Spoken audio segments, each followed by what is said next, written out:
Hello guys, তো এইদিকে সকালবেলা আমার দিদির কাছে দু একটা বাচ্চা পড়তে এসেছিলো, তো এখানে ওদেরকে পড়াচ্ছিল। তারপরে এখানে আমি নিজেও একটু পড়ে নিলাম। তারপরে ভাইকে রাখতে গিয়েছিলাম বাড়িতে। ভাইকে রেখে এসে ব্রেকফাস্টে আমি খেয়েছিলাম ম্যাগি। খাওয়া দাওয়া করে আমি একটু মাকে এখানে সব কিছু পেঁয়াজ রসুন আদা এইসবই কেটে দিচ্ছিলাম, কারণ সেই দিন হয়েছিল আমাদের বাড়িতে চিকেন। এমনি আমাদের বাড়িতে চিকেন রবিবার করে হয়, বাট সেই দিন ছিল সংক্রান্তি, তাই সেই দিন হয়নি।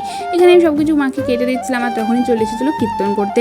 তো সেটাই আমি একটু দেখতে গিয়েছিলাম, তার সাথে তোমাদেরকে আমি একটুখানি শেয়ার করে দিলাম। বাইরে থেকে এসে আমি এখন বসেছি হেনা করতে। এই হেনাটা এর আগে আমি 2 থেকে 3 বার এটা ইউজ করেছিলাম। হেনাটা ভীষণই ভালো।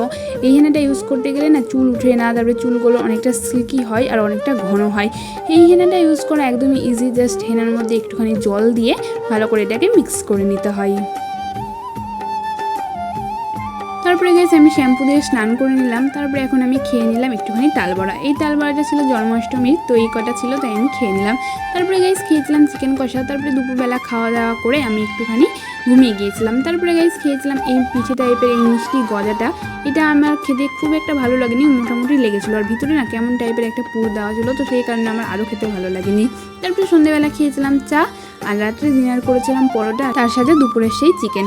খাওয়া দাওয়া করে নিয়েছিলাম। তারপরে এখন আমি নিজের নাইট স্কিন কেয়ারটা করছিলাম। তো চলো আজকের মিনি ব্লগটা এখানেই শেষ করছি। ভালো লাগলে লাইক কমেন্ট শেয়ার করে দিও, আর চ্যানেলটাকে সাবস্ক্রাইব করে দিও। Bye bye.